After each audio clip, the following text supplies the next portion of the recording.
유럽 중부에 기록적 폭설이 내리던 날이었습니다. 마을 전체가 얼어붙었고 전기가 끊기며 모든 난방 시스템이 멈춰버렸습니다. 최신식 라디에이터도 중앙난방도 60년 믿어온 독일의 난방 기술도 모두 무용지물이 됐죠. 그런데 그 마을에서 단 한 곳만 불이 꺼지지 않은 집이 있었습니다. 78세 독일 노인 한스가 처음엔 무시했던 한국 며느리가 몇 달 전 설치해둔 온돌방. 바닥에서 올라오는 그 온기가 9명의 생명을 살렸습니다. 오늘 이야기에서는 한국의 온돌이 독일의 작은 마을에서 어떻게 기적을 만들어냈는지, 그리고 한 노인이 며느리를 통해 배운 진짜 따뜻함이 무엇인지 전해드리겠습니다. 영상을 보기 전에 구독과 좋아요 한 번만 눌러주시면 저에게 정말 큰 힘이 됩니다. 저는 한스 밀러입니다. 독일 남부 바이에른 지방 알프스 자락에 자리한 작은 마을에서 78년을 살아온 사람이죠. 이 집도 제 아버지가 지으셨고 저도 여기서 태어나 자랐습니다. 창밖으로 보이는 저 침엽수 숲은 제 어린 시절 놀이터였고 마을 광장에 분수대는 제가 아내를 처음 만난 곳이에요. 평생을 이곳에서 살았으니 이 마을의 겨울이 얼마나 혹독한지 누구보다 잘 압니다. 독일 난방 시스템은 세계 최고라고 자부해왔어요. 우리 집에는 최신식 중앙난방 라디에이터가 각 방마다 설치되어 있고 거실에는 아버지 때부터 써온 벽난로도 있습니다. 겨울이 오면 보일러를 켜고 라디에이터에서 뜨거운 열기가 뿜어져 나오죠. 벽을 따라 따뜻한 공기가 순환하면서 방 전체를 데워줍니다. 60년 넘게 이 시스템을 믿고 살아왔어요. 한 번도 추위에 떨어본 적이 없었습니다. 그런데 3개월 전 제 아들이 한국인 여성과 결혼해서 집으로 데려왔을 때 일입니다. 며느리 이름은 지은이라고 했어요. 조용하고 예의 바른 사람이었습니다. 독일어도 꽤 잘했고요. 처음 몇 주는 서로 적응하는 시간이었죠. 지은은 집안일을 도와주고 아내와 함께 요리도 했습니다. 저는 그저 아들이 좋은 사람을 만났구나 정도로만 생각했어요. 그러던 어느 날 지은이 조심스럽게 제게 물었습니다. 아버님, 혹시 제가 이 방 하나를 좀 고쳐도 될까요? 손가락으로 가리킨 곳은 집 뒤편에 있는 작은 방이었어요. 원래는 창고로 쓰던 공간이었는데 최근 몇 년간은 거의 사용하지 않던 곳이었죠. 뭘 고친다는 거지? 제가 물었습니다. 지은은 잠시 망설이더니 말했어요. 한국식 난방을 설치하고 싶어요. 온돌이라고 하는데 바닥을 따뜻하게 만드는 방식이에요. 바닥 난방이라. 저는 그 말을 듣고 속으로 웃음이 나왔습니다. 바닥이 따뜻하면 뭐가 달라? 우리는 공기를 데우는 거야. 그게 더 효율적이지. 하지만 며느리의 눈빛이 진지했어요. 아버님, 한국에서는 수천 년 동안 이 방식으로 겨울을 났어요. 바닥에서 올라오는 열은 다릅니다. 몸 전체가 고르게 따뜻해지고 공기도 건조하지 않아요. 그리고 그녀는 잠시 말을 멈췄다가 조용히 덧붙였습니다. 위급한 상황에서도 끄덕없어요. 위급한 상황? 저는 고개를 저었습니다. 여기는 독일이야. 전기가 나가는 일도 거의 없고 중앙난방은 항상 작동하지. 걱정 안 해도 돼. 하지만 지은은 포기하지 않았어요. 그래도 제가 비용은 다 부담할게요. 그냥 작은 방 하나만이라도 제 방식으로 해보고 싶어요. 고향이 그리워서 그래요. 그 말에 저는 더 이상 반대할 수 없었습니다. 며느리가 고향을 그리워하는데 작은 방 하나쯤이야 뭐 어떻겠어요. 좋아, 내가 하고 싶은 대로 해봐. 하지만 난 라디에이터가 더 믿음직스럽다. 제 대답에 지은은 환하게 웃으며 고개를 숙였습니다. 감사합니다, 아버님. 후회 안 하실 거예요. 그렇게 공사가 시작됐어요. 한국에서 자재를 들여오고 현지 기술자와 함께 바닥을 뜯어냈습니다.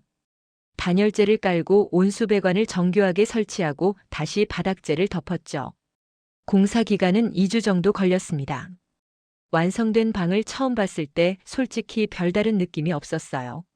그냥 바닥이 조금 높아진 것 같았고 겉보기엔 평범한 방이었습니다.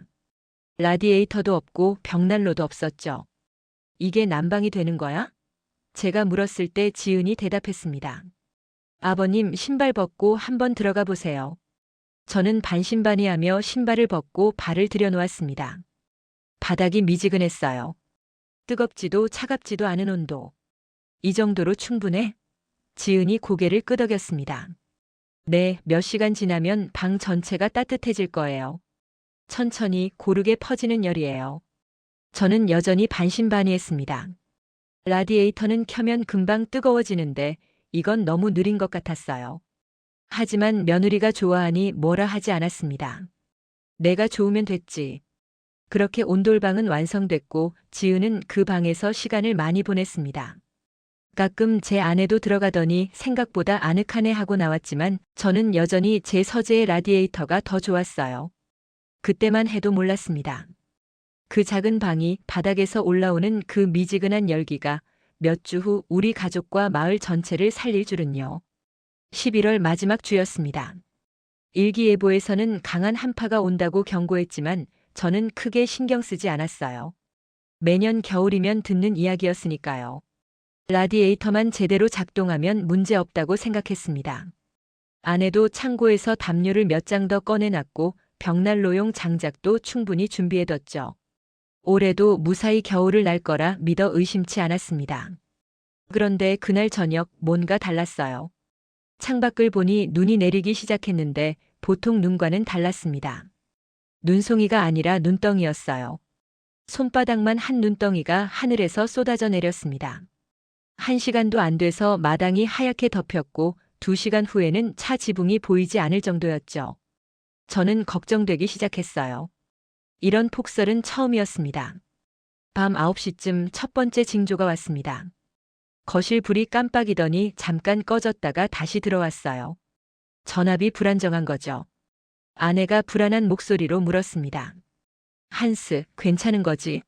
저는 괜찮은 척 대답했어요. 잠깐 그런 거야. 곧 안정될 거야. 하지만 속으로는 불안했습니다. 전기가 나가면 중앙난방도 멈춘다는 걸 알고 있었으니까요. 밤 11시 두 번째 징조가 왔습니다. 라디에이터에서 나던 따뜻한 바람이 점점 약해지기 시작했어요. 손을 갖다 대보니 미지근했습니다. 뜨겁던 게 미지근해졌다는 건 보일러 출력이 떨어지고 있다는 의미였죠. 저는 지하실로 내려가 보일러를 확인했습니다. 화면에 경고등이 들어와 있었어요. 전력 부족, 난방수 온도 하락, 시스템 비상 모드 작동 중. 제 손이 떨렸습니다. 60년 넘게 믿어온 시스템이 무너지고 있었어요. 다시 거실로 올라왔을 때 아내는 담요를 몸에 두르고 있었습니다. 춥지? 제가 물었습니다. 아내는 고개를 끄덕였어요. 조금. 그 조금이라는 말이 가슴을 찔렀습니다. 아내는 평생 저를 믿고 살았는데 제가 그 믿음을 지켜주지 못하고 있었어요. 새벽 2시 최악이 찾아왔습니다. 갑자기 모든 불이 꺼졌어요. 완전한 정전이었습니다. 촛불을 켜고 창밖을 보니 마을 전체가 칠흑 같은 어둠에 잠겨 있었습니다. 전선이 무게를 견디지 못하고 끊어진 거죠. 전기가 나간 순간 라디에이터도 완전히 멈췄습니다. 열기가 빠져나가는 소리가 들리는 것 같았어요. 아내와 저는 거실 벽난로에 불을 피웠습니다. 장작이 타오르며 따뜻한 불빛을 내뿜었지만 그건 한계가 있었어요. 벽난로 앞은 따뜻했지만 조금만 떨어지면 냉기가 느껴졌습니다. 집 전체를 데우기엔 역부족이었죠. 더군다나 장작도 무한정 있는 게 아니었습니다. 이틀치 정도 준비해뒀는데 이 폭설이 언제 끝날지 알 수 없었어요. 새벽 4시 집 안 온도가 급격히 떨어지기 시작했습니다. 온도계를 보니 섭씨 7도. 2시간 만에 15도가 떨어진 겁니다. 아내의 입술이 파랗게 변하고 있었어요. 담요를 3장이나 덮었는데도 떨고 있었습니다. 저도 이가 딱딱 부딪혔어요. 이러다간 정말 위험하다는 생각이 들었습니다. 우리 나이에 저체온증은 치명적이니까요. 그때 문득 떠올랐습니다. 지은이 만든 그 방, 온돌방. 며느리가 했던 말이 귓가에 맴돌았어요. 위급한 상황에서도 끄덕없어요. 설마 전기도 나간 상황에서 그 방이 따뜻할 리 없겠지만 그래도 확인해보고 싶었습니다. 혹시 모르잖아요. 이 얼어붙는 집에서 유일하게 따뜻한 곳이 있다면 그게 어디든 가야 했으니까요. 저는 촛불을 들고 복도를 걸어갔습니다. 발걸음 하나하나가 무거웠어요. 바닥에서 차가운 기운이 발바닥을 타고 올라왔습니다. 온돌방 문 앞에 섰을 때 저는 잠시 망설였습니다. 만약 이 방도 차갑다면? 그럼 정말 갈 곳이 없는 거잖아요.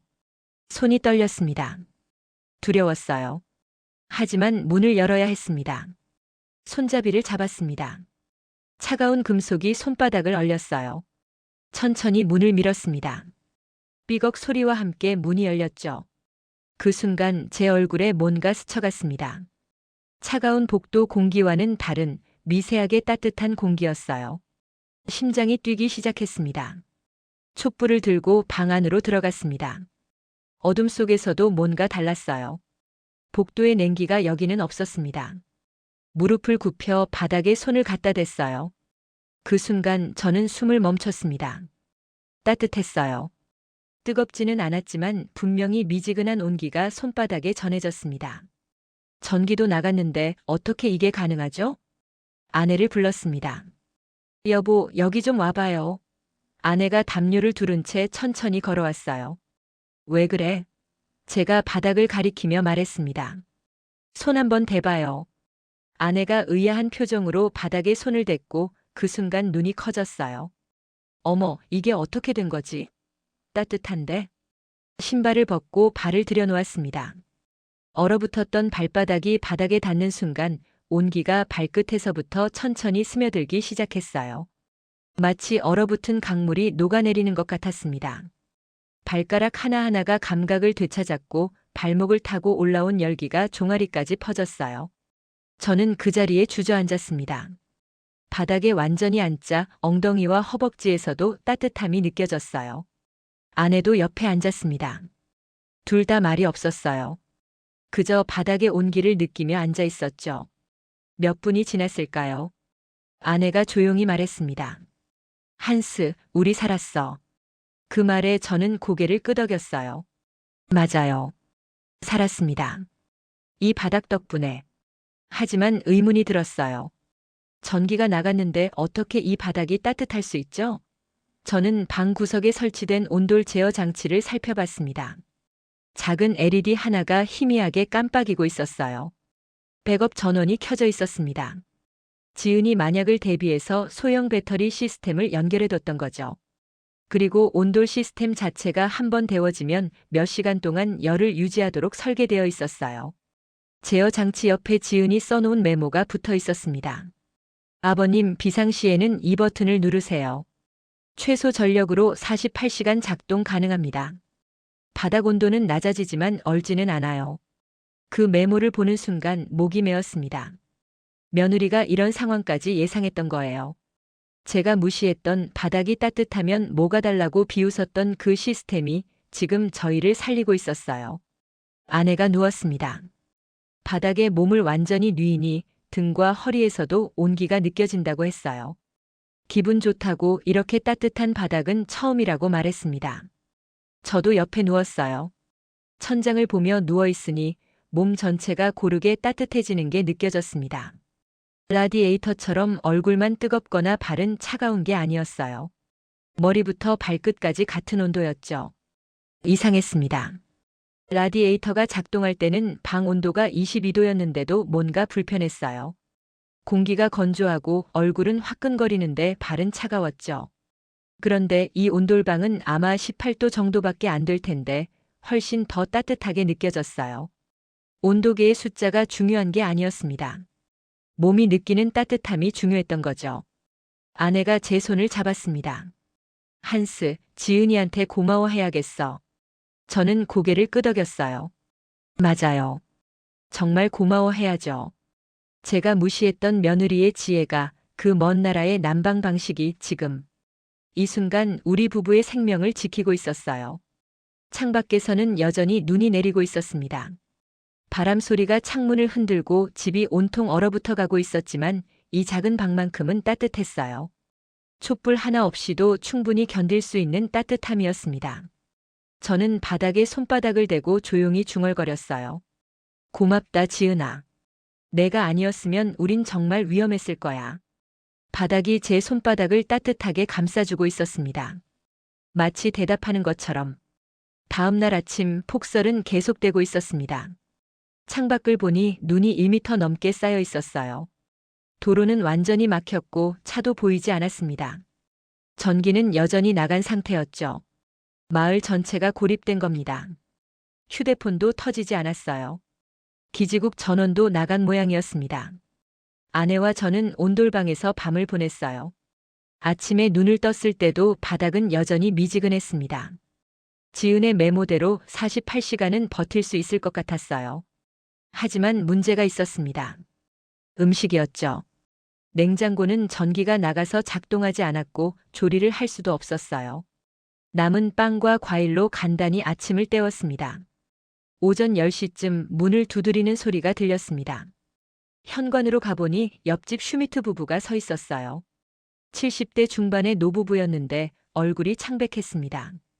입술은 파랗게 질려 있었고 몸을 심하게 떨고 있었어요. 슈미트 아저씨가 떨리는 목소리로 말했습니다. 한스, 우리 집 난방이 완전히 나갔어. 집 안 온도가 영하로 떨어지고 있어. 제발 도와줘. 저는 당황했습니다. 우리 집도 라디에이터는 멈췄는데 그들을 어떻게 도와줄 수 있죠? 하지만 그들의 상태를 보니 당장 따뜻한 곳으로 가야 할 것 같았어요. 아내가 제 팔을 잡으며 속삭였습니다. 한스, 온돌방으로 데려와요. 저는 망설였습니다. 그 좁은 방에 4명이 들어가면 비좁지 않을까? 게다가 남의 집 난방 사정을 보여주는 게 부끄럽지 않을까? 하지만 슈미트 부인이 기침을 하기 시작했어요. 몸이 떨리면서 기침까지 하는 건 위험한 신호였습니다. 저는 결심했어요. 들어오세요. 따뜻한 곳이 하나 있어요. 그들을 온돌방으로 안내했습니다. 문을 열자 상대적으로 따뜻한 공기가 흘러나왔어요. 슈미트 부부가 놀란 표정으로 안으로 들어왔습니다. 신발 벗고 들어오세요. 바닥이 따뜻해요. 제 말에 그들은 의아한 표정을 지었지만 신발을 벗고 들어왔어요. 슈미트 아저씨가 발을 들여놓는 순간 그의 표이 변했습니다. 어떻게 이게? 바닥이 따뜻한데? 전기가 나갔잖아. 슈미트 부인도 방 안으로 들어와 바닥에 손을 댔어요. 그녀의 눈에서 눈물이 흘러내렸습니다. 감사합니다, 한스. 정말 감사해요. 우리 얼어 죽는 줄 알았어요. 4명이 온돌방에 앉았습니다. 조금 비좁았지만 충분히 견딜만 했어요. 슈미트 부인은 바닥에 완전히 누웠습니다. 얼어붙었던 손과 발이 점점 색을 되찾아갔어요. 20분쯤 지나자 떨림이 멈췄습니다. 슈미트 아저씨가 물었어요. 한스, 이게 대체 뭔가? 전기도 없는데 어떻게 바닥이 따뜻하지?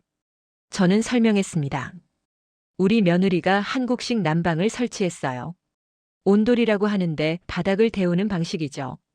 백업 전원이 있어서 최소한의 열을 유지하고 있어요.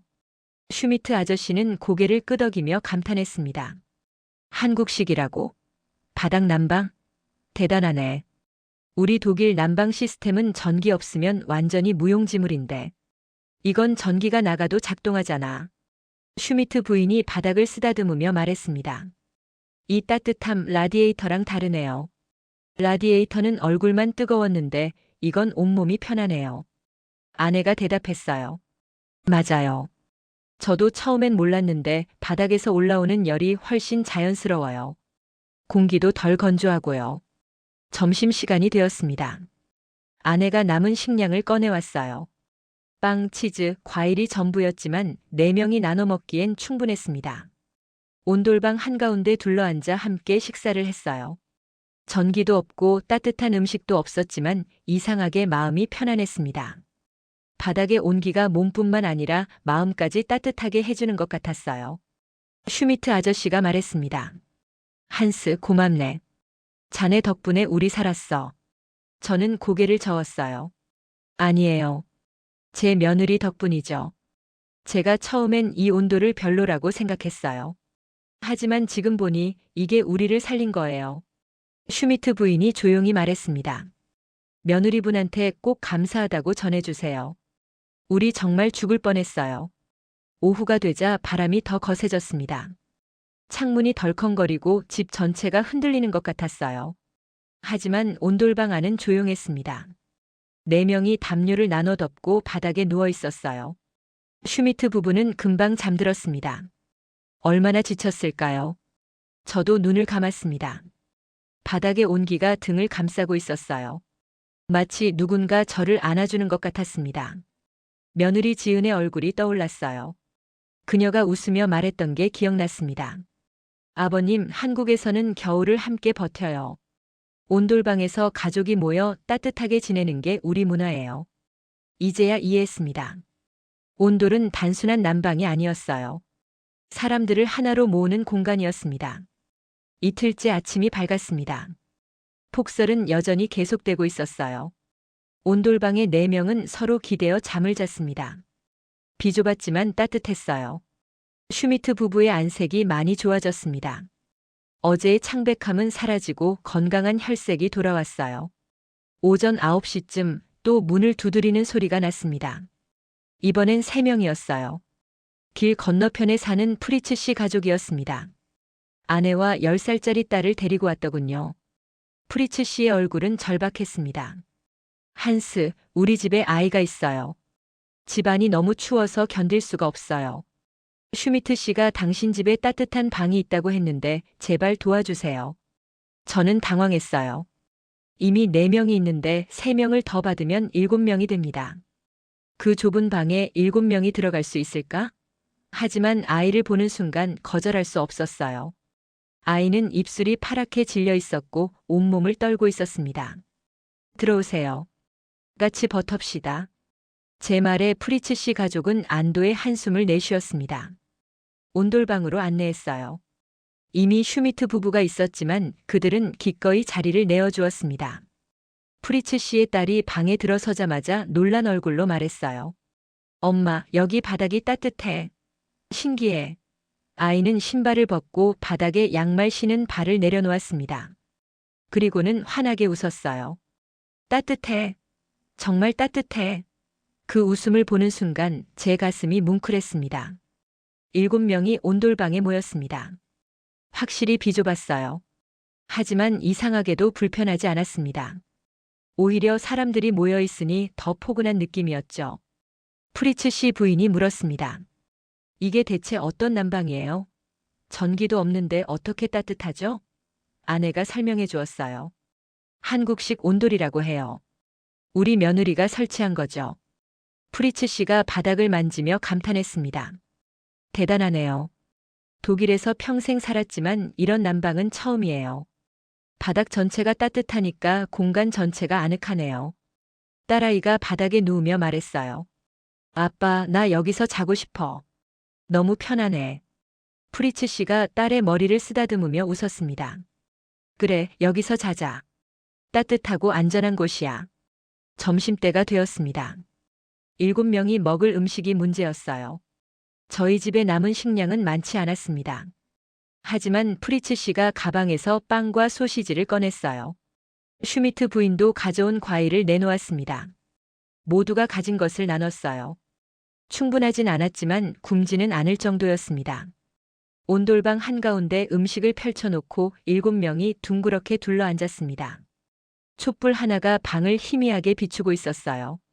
전기도 없고 따뜻한 음식도 없었지만 이상하게 분위기가 좋았습니다.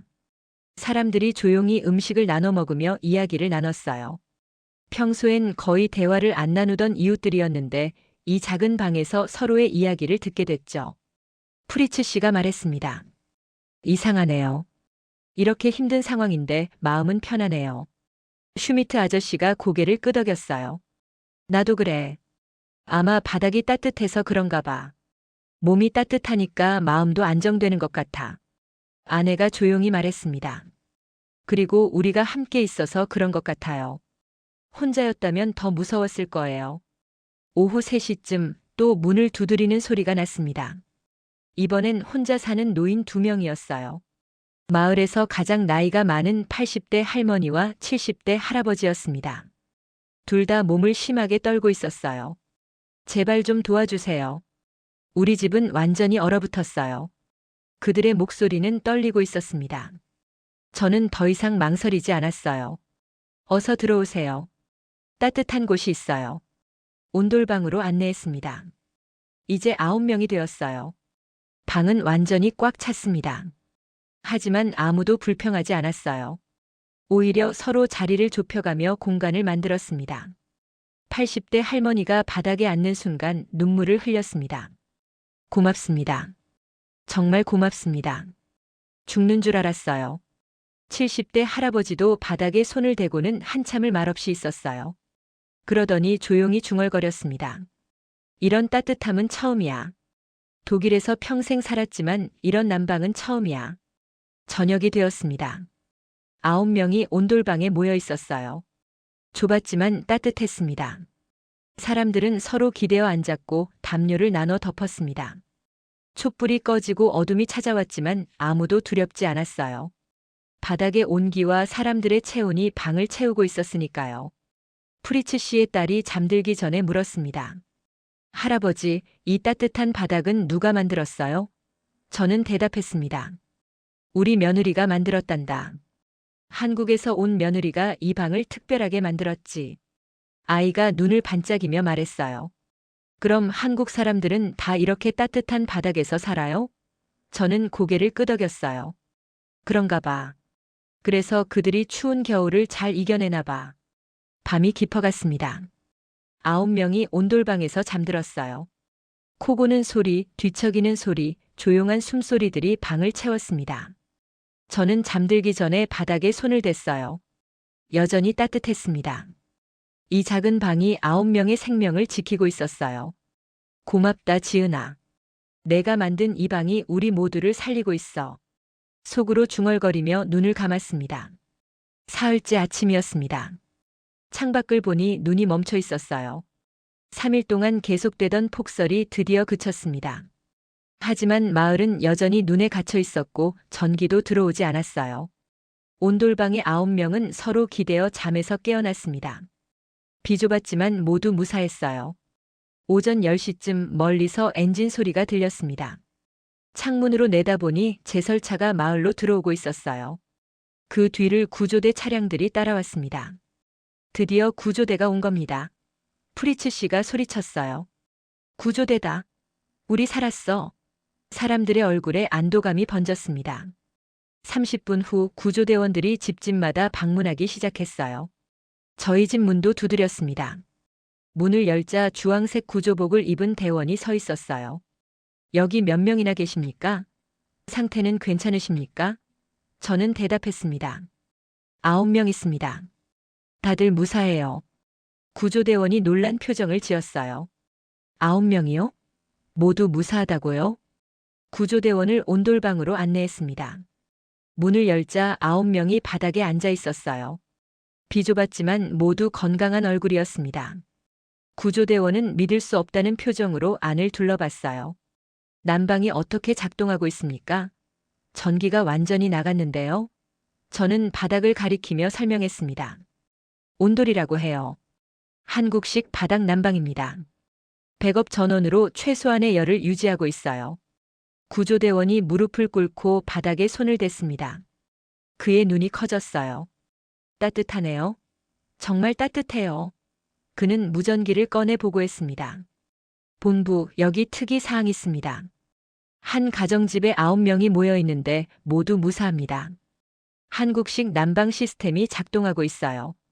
네, 바닥 난방입니다. 전기 없이도 작동하고 있습니다. 무전기 너머로 놀라는 목소리가 들렸어요. 한국식 난방? 그게 뭔가? 구조대원이 대답했습니다. 저도 처음 봅니다. 하지만 확실한 건 이 시스템 덕분에 9명이 살았다는 겁니다. 다른 집들은 대부분 저체온 위험이 있는데 여기는 완전히 안전합니다. 구조대원은 제어 장치를 자세히 살펴봤어요. 대단한 시스템이네요. 백업 전원, 저전력 모두, 열 유지 구조까지 완벽해요. 이걸 누가 설치했습니까? 저는 대답했습니다. 제 며느리입니다. 한국에서 온 며느리가 몇 달 전에 설치했어요. 처음엔 저도 별로라고 생각했는데 이게 우리를 살렸습니다. 구조대원이 고개를 끄덕였어요. 며느리분은 지금 어디 계십니까? 만나고 싶은데요. 저는 대답했습니다. 서울에 계세요. 가족 일로 한 달 전에 다녀가셨어요. 지금쯤 여기 소식을 듣고 걱정하고 있을 거예요. 구조대원이 말했습니다. 꼭 전해주세요. 며느리분 덕분에 9명이 살았다고요. 다른 집들 상황은 심각했습니다. 구조대원의 무전 내용을 들으니 여러 가정에서 저체온증 환자가 발생했어요. 몇몇은 병원으로 긴급 이송되었고 한 노인은 심각한 상태라고 했습니다. 마을 전체적으로 30명 넘는 사람들이 의료 지원이 필요한 상태였죠. 구조대장이 직접 저희 집에 왔습니다. 회색 머리의 50대 남자였는데 표정이 진지했어요. 온돌방을 보더니 한참을 둘러봤습니다. 그러고는 제게 말했습니다. 이 시스템에 대해 보고서를 쓰려고 합니다. 이번 같은 비상 상황에서 얼마나 효과적인지 기록해야 할 것 같아요. 혹시 며느리분 연락처를 알 수 있을까요? 시스템에 대해 몇 가지 질문하고 싶습니다. 저는 지은의 연락처를 알려줬어요. 구조대장이 메모하며 말했습니다. 솔직히 말씀드리면 저도 온돌은 들어봤지만 실제로 본 건 처음입니다. 한국에서 오래된 난방 방식이라고만 알고 있었죠. 그런데 이렇게 현대적으로 발전시켜서 게다가 비상 상황까지 대비한 시스템이라니 놀랍습니다. 유럽식 난방은 전기에 완전히 의존하는데 이건 독립적으로 작동하네요. 오후가 되자 마을 주민들이 하나둘씩 소식을 들었어요. 한슨의 집에 따뜻한 방이 있다는 소문이 퍼졌습니다. 구조를 받은 사람들이 와서 온돌방을 보더니 감탄했어요. 이게 한국 난방이라고. 정말 바닥이 따뜻하네. 우리 집에도 이거 설치하고 싶은데? 슈미트 아저씨가 마을 사람들에게 말했습니다. 이 방 덕분에 우리가 살았어요. 추위로 얼어 죽을 뻔했는데 이 따뜻한 바닥이 우리를 구했죠. 프리츠 씨도 거들었어요. 우리 딸도 이 방에서 편하게 잤어요. 라디에이터보다 훨씬 좋더라고요. 바닥 전체가 따뜻하니까 공간이 아늑해요. 저녁이 되자 전기가 다시 들어왔습니다. 불이 켜지는 순간 사람들이 환호했어요. 하지만 이상했습니다. 다른 방의 라디에이터를 켰는데 온돌방만큼 따뜻하게 느껴지지 않았어요. 온도계는 22도를 가리키고 있었지만 온돌방의 18도가 더 편안했습니다. 슈미트 부인이 말했습니다. 이제 전기가 들어왔는데 왜 저는 온돌방이 더 그리워지죠? 밤이 되어 사람들이 각자 집으로 돌아갔습니다. 떠나기 전에 모두가 감사 인사를 했어요. 한스, 정말 고마워요. 당신 덕분에 살았어요. 저는 고개를 저었습니다. 제 덕이 아니에요. 제 며느리 덕분이죠. 한국의 지혜 덕분에 우리가 살았습니다. 온돌방이 텅 비었습니다. 아내와 단둘이 남았어요. 아내가 바닥에 손을 대며 말했습니다. 한스, 이 방은 특별해요. 단순히 따뜻한 게 아니라 사람들을 하나로 모았어요. 저는 고개를 끄덕였습니다. 맞아요. 이 방이 우리에게 보여준 건 따뜻함만이 아니었어요. 함께하는 것의 소중함이었죠. 폭설이 지나간 후 일주일이 흘렀습니다. 마을은 점차 정상으로 돌아가고 있었어요. 도로가 복구되고 전기도 안정되었습니다. 하지만 저의 마음은 복잡했어요. 계속해서 며느리 지은의 얼굴이 떠올랐습니다. 그녀가 온도를 설치하겠다고 했을 때 저는 얼마나 무시했던가요? 바닥이 따뜻하면 뭐가 달라? 그렇게 비웃었던 제 자신이 부끄러웠습니다. 서울에 있는 지은에게 전화를 걸었어요. 벨이 몇 번 울리고 그녀가 받았습니다. 여보세요, 아버님? 목소리가 밝았어요. 저는 한참을 말을 잇지 못했습니다. 목이 메었거든요. 지은아. 내가 만든 그 방 덕분에 우리가 살았어. 9명이 내 온돌방에서 사흘을 버텼단다. 전기가 나가고 모든 게 얼어붙었는데 내가 만든 그 바닥만은 따뜻했어. 전화 너머로 지은이 숨을 들이쉬는 소리가 들렸어요. 아버님 모두 무사하세요? 다치신 데는 없으세요? 저는 대답했습니다. 다 괜찮아. 내 덕분에 모두 무사해. 지은아, 미안하다. 처음에 내가 내 말을 무시했잖아. 바닥 난방이 뭐가 대수냐고 했지. 하지만 내가 옳았어. 온돌은 단순한 난방이 아니었어. 생명을 지키는 시스템이었어. 지은이 조용히 대답했습니다. 아니에요, 아버님. 저도 처음엔 그냥 고향이 그리워서 설치한 거였어요. 하지만 한국에서는 정말로 온돌이 겨울을 나는 방식이에요. 추위를 이기는 게 아니라 함께 따뜻함을 나누는 거죠. 그 말에 제 가슴이 뭉클했습니다. 맞아. 내 말이 맞아. 그 방에서 9명이 함께 지냈는데 비좁았지만 외롭지 않았어. 오히려 따뜻했지. 전화를 끊고 나서 저는 온돌방에 혼자 앉아 있었습니다. 바닥에 손을 대고 눈을 감았어요. 그 사흘 동안의 일들이 주마등처럼 지나갔습니다. 슈미트 부부의 파란 입술, 프리츠 씨 딸의 환한 웃음, 80대 할머니의 눈물, 구조대원의 놀란 표정. 모든 순간이 이 바닥의 온기와 함께 있었어요. 독일에서 평생을 살면서 저는 우리 난방 시스템이 최고라고 믿었습니다. 라디에이터, 중앙난방, 벽난로. 이게 전부라고 생각했어요. 하지만 지은이 가져온 한국의 온돌은 전혀 다른 철학이었습니다. 공기를 데우는 게 아니라 바닥을 데우고 사람을 직접 따뜻하게 만드는 방식. 그리고 그 따뜻함이 사람들을 하나로 모으는 거였어요. 며칠 후 마을 회의가 열렸습니다. 이번 폭설 피해를 논의하는 자리였죠. 구조대장도 참석했어요. 그가 보고서를 발표했습니다. 이번 폭설로 마을 전체가 큰 피해를 입었습니다. 30명 넘는 주민이 저체온 위험에 노출되었고 3명은 병원 치료를 받았습니다. 하지만 한 가정만은 완전히 무사했습니다. 한스 밀러 시댁입니다. 회의실의 시선이 저에게 쏠렸어요. 구조대장이 계속 말했습니다. 한스 시댁에는 한국식 온돌 난방이 설치되어 있었습니다. 전기가 끊긴 상황에서도 백업 전원으로 작동했고 9명이 사흘 동안 안전하게 지낼 수 있었습니다. 저는 이 시스템을 조사했는데 매우 효율적이고 안전합니다. 앞으로 비상대피소에 이런 시스템 도입을 검토해 볼 만하다고 생각합니다. 마을 사람들이 웅성거렸어요. 한국 난방이라고? 바닥을 데우는 거? 정말 그게 효과적이야? 슈미트 아저씨가 일어나 말했습니다. 저는 직접 경험했습니다. 제 아내와 저는 그 온돌방에서 목숨을 건졌어요.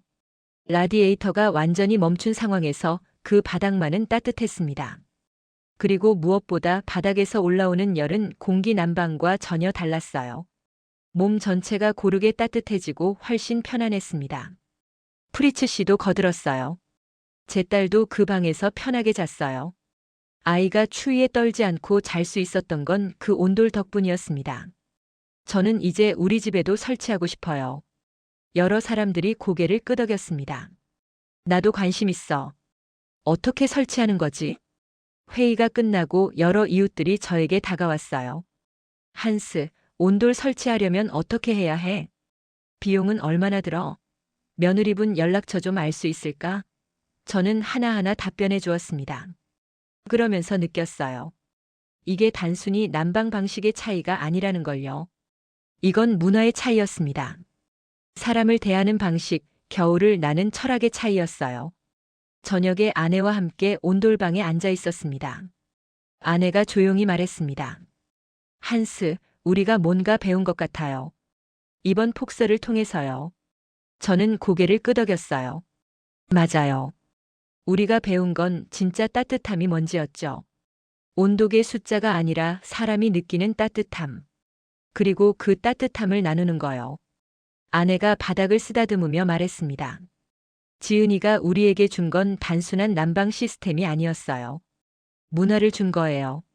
한국의 겨울나기 문화를요. 저는 아내 손을 잡았습니다. 맞아요. 그리고 우리는 그걸 이제야 이해하게 됐죠. 며느리가 얼마나 깊은 생각으로 이 방을 만들었는지요. 밤이 깊어갔습니다. 온돌방에 누워 천장을 보며 생각했어요. 78년을 독일에서 살았지만 가장 큰 교훈은 이번 폭설에서 배웠습니다. 다른 문화를 존중하는 것, 그리고 새로운 것을 배우는 것. 며느리 지은이 가져온 한국의 온돌이 저에게 그걸 가르쳐 줬어요. 바닥의 온기가 등을 감싸고 있었습니다. 마치 포옹 같았어요. 1년이 흘렀습니다. 다시 겨울이 찾아왔어요. 작년만큼은 아니었지만 올해도 꽤 추웠습니다. 하지만 저희 마을은 더 이상 예전 같지 않았어요. 작년 폭설 이후 많은 집들이 온돌을 설치했습니다. 지은이 한국에서 기술자들을 초청해서 마을 주민들을 위한 설명회를 열었고 관심 있는 사람들은 하나둘씩 온돌방을 만들었어요. 슈미트 네 집도 온돌을 설치했습니다. 프리츠 네도 마찬가지였죠. 심지어 마을 커뮤니티 센터에도 큰 온돌방이 하나 생겼어요. 비상 대피소 역할을 할 수 있도록 말이죠. 구조대장이 추진한 프로젝트였습니다. 이제 마을 사람들은 온돌이 뭔지 알고 있었어요. 그리고 많은 사람들이 좋아했습니다. 12월 중순, 저는 특별한 모임을 준비했습니다.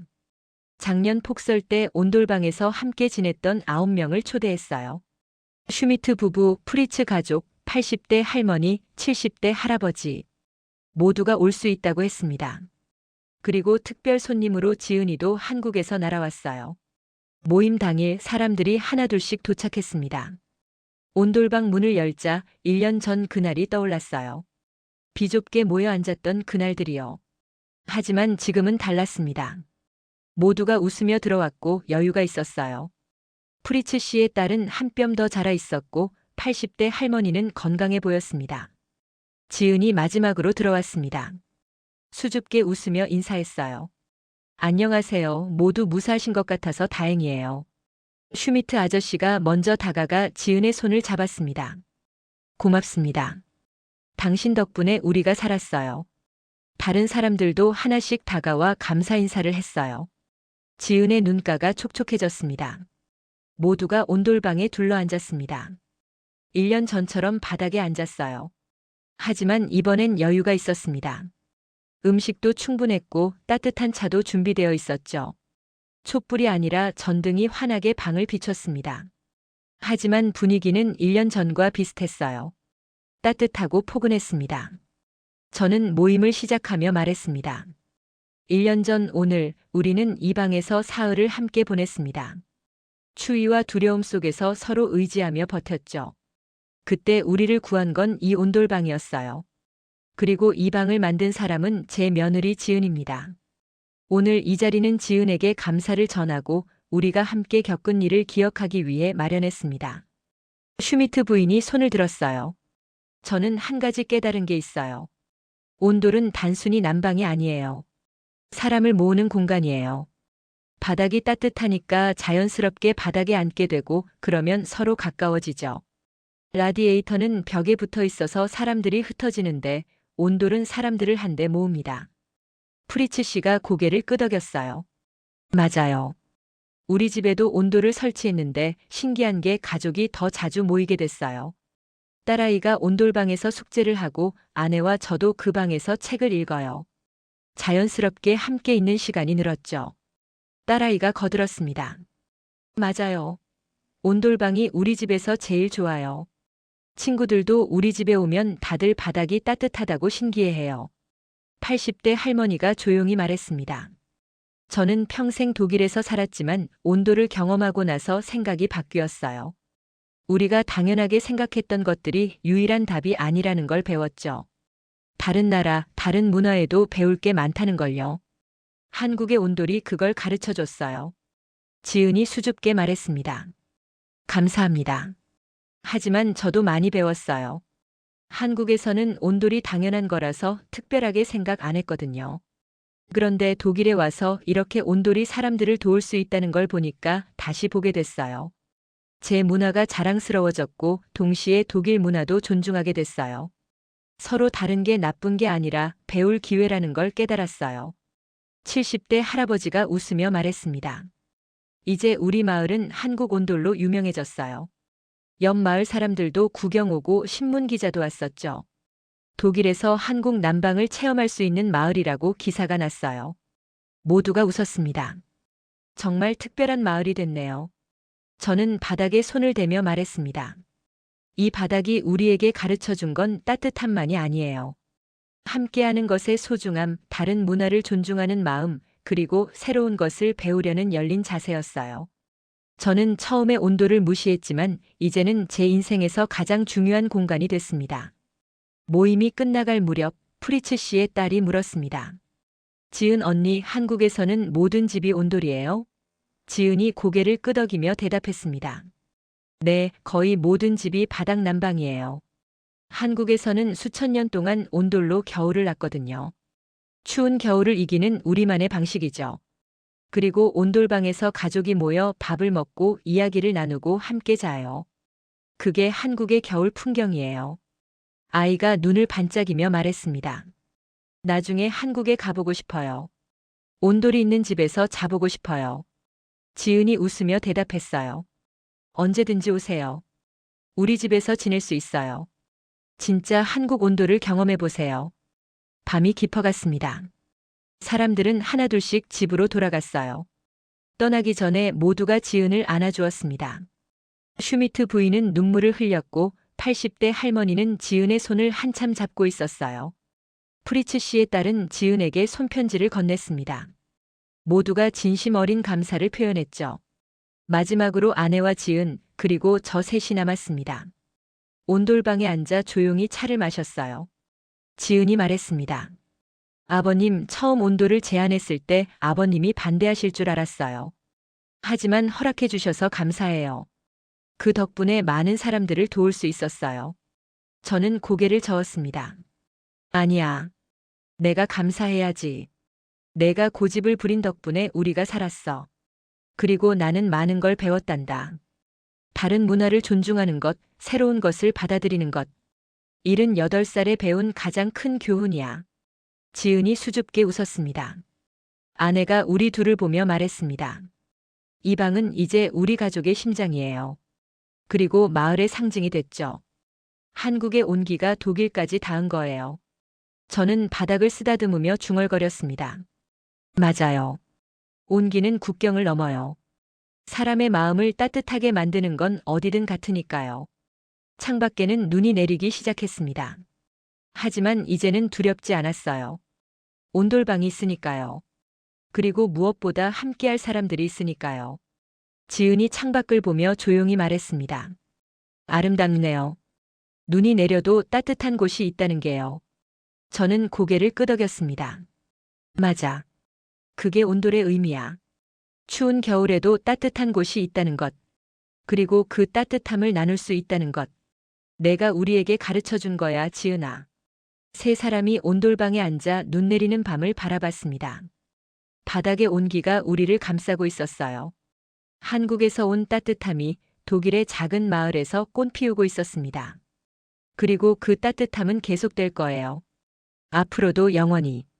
폭설로 유럽의 모든 난방이 멈춘 날 유일하게 꺼지지 않았던 것은 한국의 온돌이었습니다. 기술의 차이가 아니었습니다. 사람을 먼저 생각하는 난방 철학의 차이였죠.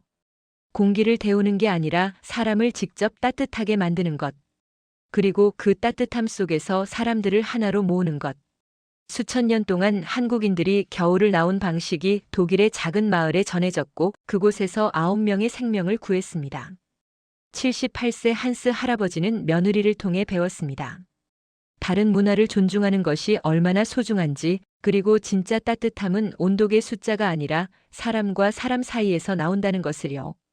1년 후 그 마을은 한국 온돌로 유명해졌고 많은 집들이 온돌방을 만들었습니다. 한국에서 온 따뜻함이 독일에서 꽃 피운 거죠. 온기는 국경을 넘습니다.